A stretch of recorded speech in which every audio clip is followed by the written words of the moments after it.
With the wrestling world still buzzing at the WWE's recent exploration into a deeper, reality-based storyline, we examine what role British wrestling may have played in this. Plus, we examine the growing theory that former FWA head of content Alex Shane has in fact been working directly with the industry leader. All that and more in this edition of Frontline. Hello, I'm Jamie Lewis Hadley, and welcome to Frontline. It's been the biggest talking point among wrestling fans around the world so far this year.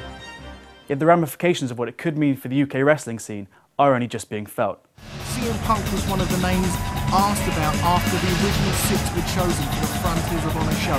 CM Punk was the name that was on people's lips. So what does the FWA do? CM Punk's shocking work shoot-style promo at the end of the June 27th edition of Raw quickly became the talking point of wrestling fans worldwide.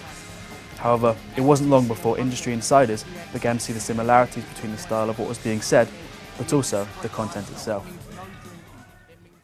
I have no information as to what events exactly were going to be engineered to cause the company damage in the USA. However, I was given very clear indications of what would be taking place here in the UK. Action would be taken via plants in the company that would see them. British wrestling fans will remember the huge controversy created in August of last year by a 7-minute video featuring Daily Star reporter Patrick Lennon. The video had become a hot point of discussion due to a mixture of negative fan reaction and what was actually being said.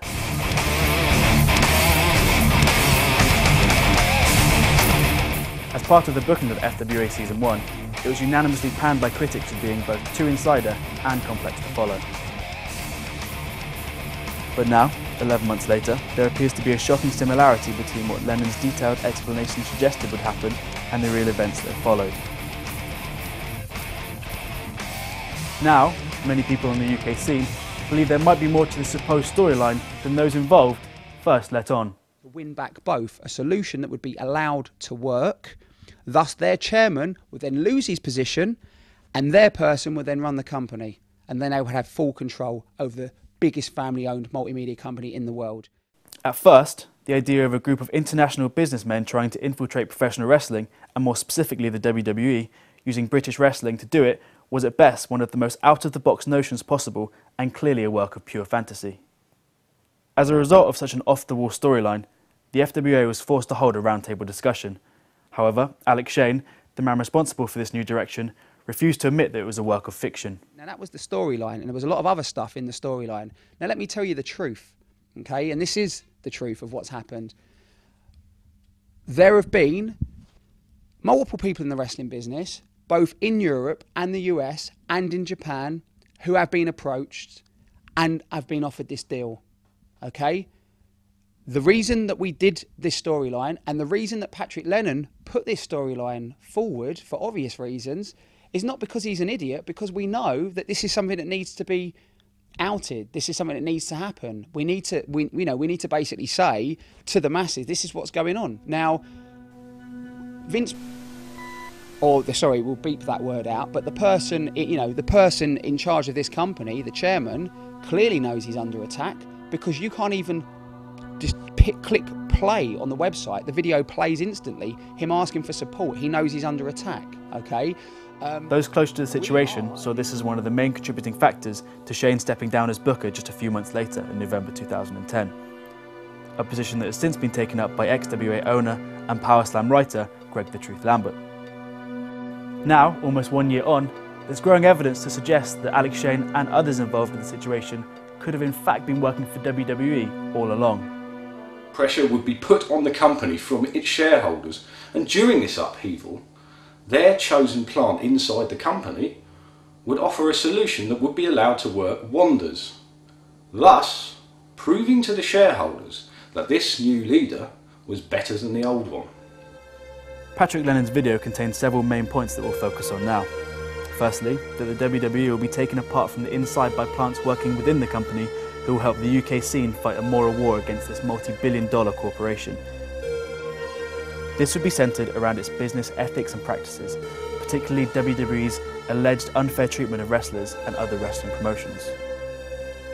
CM Punk's recent speech at the end of Raw fell directly in line with this exact thought process and is considered the most shockingly open dissection of the WWE's behind-the-scenes business practice to ever take place in the company's history. but those with an eye on the UK scene will have heard very similar views before. I risk breaking my neck, and your brothers and sisters risk breaking their neck for this business. And the person who the internet says you're going to work for hates this business and distances himself from this business every single time by calling it wrestling. So yeah, that does make me angry, Martin. So I came here to start a revolution. And the revolution is happening now. To get stories that could then be used against this company. Do you think that Hayde Vanson, or Nikita, as you may know her, do you think that when I dropped, without being pinned, the FWA world title to these two, that was a random act? My apprentice, my ex-girlfriend? Do you think we were random people? Or do you think we were being used in a far bigger game of chess? That gives you some idea of how far back this plan goes. On Christmas Day of 2010, Alex Shane, under the guise of his new Ascension character, did a two-part sit-down interview with Dave Bradshaw shortly after Shane revealed himself as the leader of the Agenda. In the interview, Shane unveiled his new heel, spiritual guru persona in depth for the very first time. Then, just a few weeks later, CM Punk was unveiled as the leader of the Agenda-like faction, Nexus, in a segment eerily like the one Shane had just taken part in at the Birmingham NEC.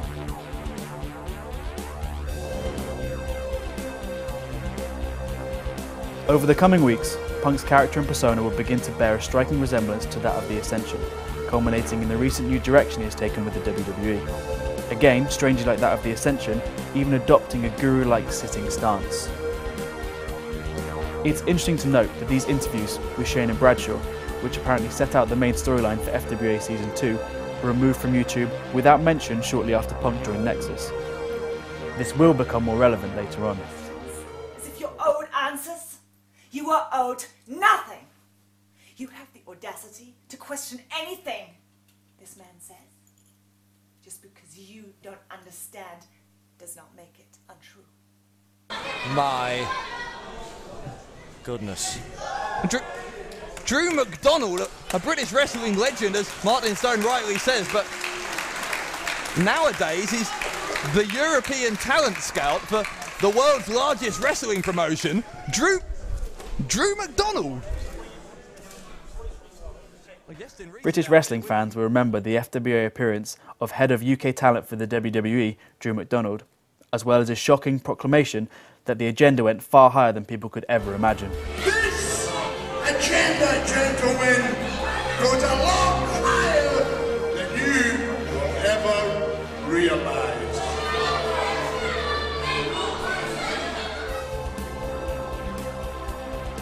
This came just moments after McDonald shook hands with the FWA champion Martin Stone, the man who he had just helped get signed to a contract with the WWE. This once again fit perfectly with the comment in Lennon's video where he claimed that the WWE would take key members of the UK scene to inflame a transatlantic war with its US counterparts. Of course, McDonald would have had to have permission to be involved in this storyline, and it was questioned by many at the time exactly who allowed him to do it and why. 11 months later, that same question could not be more relevant. Also, in Lennon's video, it was stated that plants in the WWE would misuse and eventually fire British talent for no other reason than to further aggravate the UK scene. Action would be taken via plants in the company that would see them fire former top UK talent who are now contracted for no apparent reason, while signing up new top UK talent from smaller British rivals in order to build up anger towards the US giant. Tony, what? That's Nikita! Nikita's on the balcony, Tony! Nick, she's on the balcony. Nick! Oh, oh my God!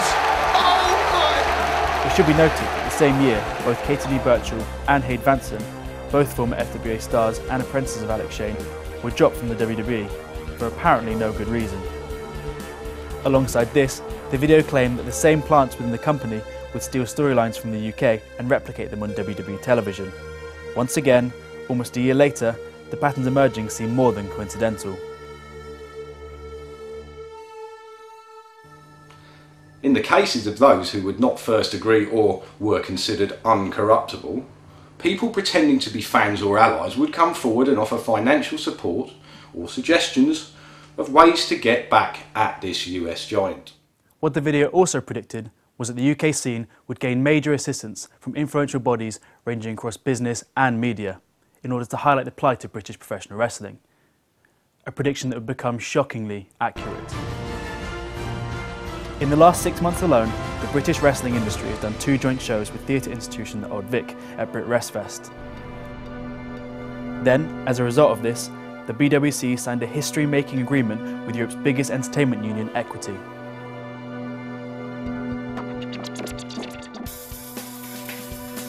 In April, the FWA did a massive 4-day run with the nation's thrill capital, Thorpe Park, exposing its brand to the most people live ever in that time. We now have an industry that is good enough to do it, and we now have the talent that can do it, and we now have the American companies wanting to work with us, and we have the market already here. It can really be massive. 2 years on, industry insiders believe it's simply a matter of time before British wrestling is once again back on our TVs. Then, in June, the BBC aired a worldwide 30-minute documentary about the increase in interest in the UK scene and the issues it faces from the US giants. The FWA and BWC have also recently been given brand new multi-million-pound central London offices by the Old Vic, just minutes from the site of the shows they paid the FWA to run. On top of this, they have also been given brand new TV studios in Essex. And who is the man at the centre of all these factors? The man behind both the Patrick Lennon video and the Ascension character, Alex Shane. Many insiders on the UK scene are beginning to publicly air their opinions on this subject, and the debate is as heavy as the FWA or Shane himself has ever generated. I believe there's a link there. I think it's obvious. There's a link there. How it will eventually benefit British wrestling as a whole is my main issue. I can see it benefiting a certain individual within British wrestling, but there's been no evidence that's been brought forward how it's going to benefit British wrestling as a whole, as it was first intended to do.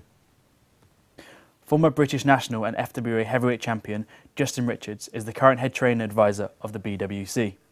Damn the WWE. Damn them. Because they have had such a negative influence on the British wrestling scene, such a negative influence on it. By pushing their product out to the world now associates professional wrestling with the WWE. So when they think of wrestlers, that's what the average person thinks of. And that's what I'm battling against each and every time I'm in the gym with a new person that comes in. I've always wanted to be a wrestler. I watch it every week on TV. Well, then you don't want to be a wrestler. You want to be a WWE superstar. I don't train people to be WWE superstars. I train people to be wrestlers. I know that as soon as they get an opportunity to go to the WWE, they're going to take it. And I don't blame them for that. Okay, and I also know as soon as the WWE take them, they're going to change them. They're going to change them into something completely different. They're going to reprogram them. I won't mention who, but one of the guys that I did train that made it to the WWE said just in everything, all the stuff that I taught them was like reprogrammed out of them, because no one wants to watch wrestling. They want to watch entertainment. And that's the sad thing, that you go through all the effort of making someone the best they can be, and those elements are taken out and thrown away. He's thrown the towel in. Chris Roberts, yes, he sees the towel. No, Burridge is saying no. Burridge has grabbed the towel. Burridge does not want the towel to be thrown in. What on earth? He's absolutely off his rocker. Burridge is refusing to accept his teammate handing in the towel. That's a judgment call for Chris Roberts. And in my Darren view, Burridge, a mainstay on the UK scene, was formerly trained by Alex Shane. I think, well, I don't think it's a shoot, I think it's a work, personally. No, there isn't a link between British wrestling and WWE. It's an elaborate work, I think. But yeah, from what I've known, from what Alex has done in the past with certain angles, I think it's got, you know, it's got the touch of the Alex Shane show over it. So yeah, I don't think we're on WWE's radar personally. So yeah, I just think it's a big work. Patrick Lennon, the man whose video originally started all this controversy, was extremely tight-lipped when asked for an explanation about what was going on. Well, a lot of people have asked me if it's a work or if it's a shoot, to which my honest reaction is, do you really want to know? We know you care, and that's the important thing. Working on the arm the early part of this match. That's what I love about these guest matches, Tony. We get to see a little bit of a different style from these different regions. This international guest match, courtesy from Colt Cabana and CM Punk. Colt Cabana now reverses the wrist lock. What we do know is that Shane and Punk have a long history, dating back to Punk's European debut at FWA Uprising 2, against his lifelong friend and Shane's ally, Colt Cabana. Tony, and there we go, wrist lock for CM Punk. CM Punk, Colt Cabana is going one way and then it's going the other. Obviously, they know It should be each other. noted that Cabana, who Shane is extremely close with, arranging many of his UK trips, was also mentioned in Punk's WWE rant. Now snapmare out of it, but CM Punk held on.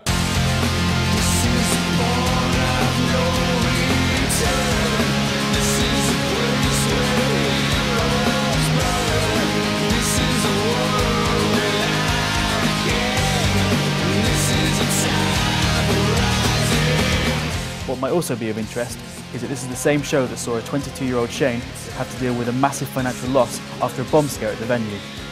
The loss should have put Shane and the FWA in a hole that it would never escape from. But several months later, it returned with its first ever national TV taping for the Wrestling Channel.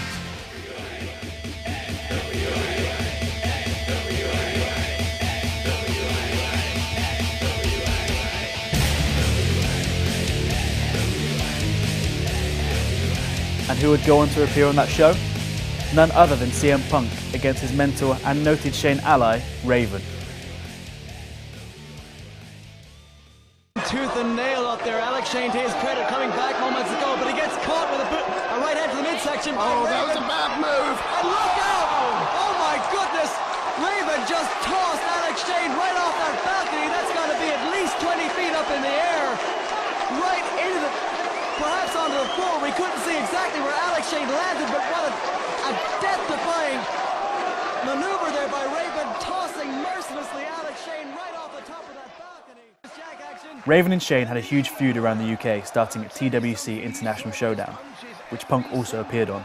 During this time, the two apparently became very close friends. Right in the eyebrow and the temple region of Alex Shane. They'll knock him silly. And it's time to say hello to Mr. Socko. Indeed it is. Mandible claw time for Alex Shane. Right down the gullet of the show stealer. Mick Foley is on fire. Right into the Raven effect DDT. Alex Shane is down and out. But we've got no referee. Mick Foley now coming over to the official, trying to wake him up. Making the count. 2. There's a 3 count. Does that count? I believe it does. The bell The winner of the match is Raven's Raven!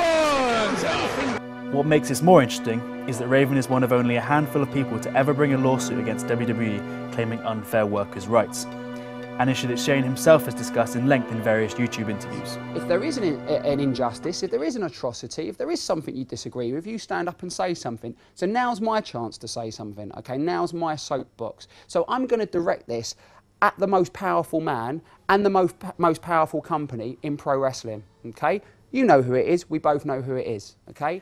Justin Richards has his own view on this. Well, who's to say that Raven and Alex Shane aren't actually working together to create almost a fake opposition? I believe that the character of CM Punk, which isn't too dissimilar to the character of the Ascension, is currently being used to sweep some of the bad WWE business practices underneath the carpet. There's nothing more than a storyline. It is a fact that Shane is the first wrestling promoter in history to make insuring all performers mandatory. The WWE has now done the same. Could it be that the WWE are in fact working with Shane and using the UK scene, and more specifically the FWA, as a testing ground for new ideas? Is this why the interviews with Dave Bradshaw were removed from YouTube once the concept had been tested on an audience? Perhaps Shane's prized agenda and ascension creative concept were not actually his at all, and they were simply being trialled for the WWE on a smaller scale before giving the go-ahead in the USA? Finally, could the storyline that last year seemed so unbelievable now actually be what those involved confidently said it would be? That being the biggest storyline in wrestling history. If this is in fact far more than what appears to be a series of impossible coincidences, then what else was there outlined in Patrick Lennon's video that fans need to pay attention to? Firstly, if we are to believe that this is in fact a storyline, then the video's accusation that there were plants inside all the major wrestling companies could imply something far bigger. It could potentially mean that wrestling companies worldwide that would never normally work together may actually be in the process of doing so. However, there has been one other notable time where this has happened. And I'm sure both Doug Williams and Nigel McGuinness, all the other guys backstage, deserve a standing ovation for one and all. A great show here in Olympia. A pleasure to be here to see such good wrestling. In 2007, Alex Shane set a precedent with the King of Europe Cup, when 16 promotions worked together for a 2-day tournament that made wrestling history in the process. The tournament featured many of the world's top players, but the WWE's policy on working with other companies prevented their involvement. However, in what appears strangest of all, CM Punk's recent speech on Raw ripped that policy to pieces, adding even more fuel to this already blazing fire of speculation. Fans may remember that Ring of Honor, who was also mentioned in Punk's speech, employed Shane as their head of European marketing and promotions, and he ran 2 UK tours for them before accepting the same role with TNA. There is clearly some sort of working agreement between Shane, the BWC and TNA, which has also been evident for all to see, including TNA stars appearing at FWA events and small but significant inter-promotional links. So, is what we are seeing the start of something much bigger? The only man in Britain who can effectively answer these questions has replied most uncharacteristically. Treat me like a paper doll.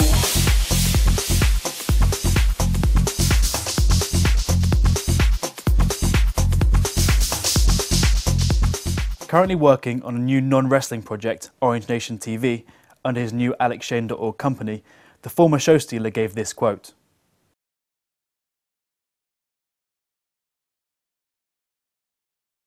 Even FWA Managing Director Tony Simpson appears to be on the fence regarding this situation. To be honest, I was never someone who was truly sold on the idea that WWE were actually even watching our content, let alone copying what we're doing. But I've got to say, in the recent weeks, that I can see some similarities coming through now. I wouldn't be too shocked if it came out that there was someone within the organisation that was sitting there trawling through the internet and has come across our videos and thought, how can I make this work with the characters that we've got and some of the ongoing stories that we've got going right now. So I can see that there possibly that could be happening. A few people have said that this would be a bad thing for us, but here's the way I see it.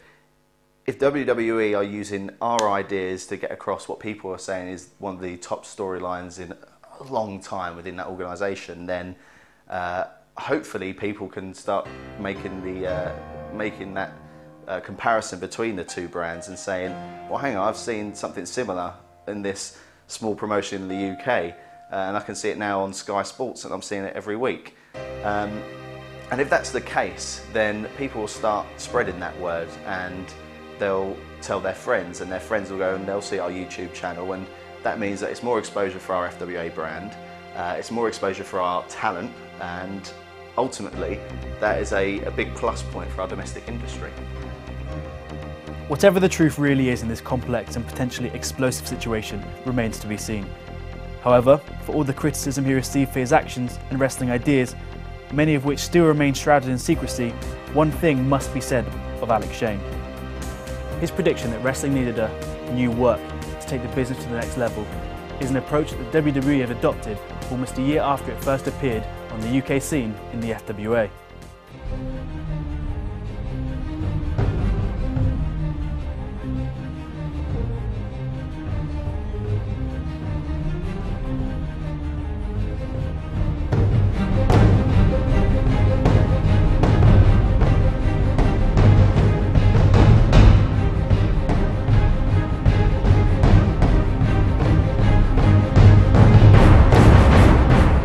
This unmistakable acknowledgement can only help draw eyes worldwide to British wrestling and our once thriving industry once again.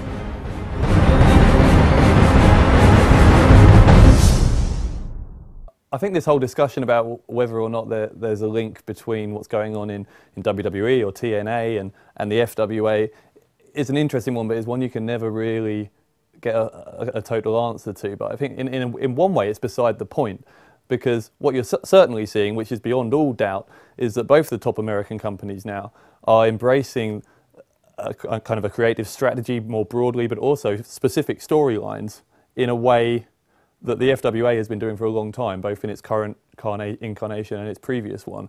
So, you know, when people talk about British wrestling being dead or certainly being dormant, in one way we've been ahead of the game for a long time. Whatever happens, it's undoubtedly a fascinating period to be a British wrestling fan. Until next time, I've been Jamie Lewis Hadley, and you've been on The Front Line.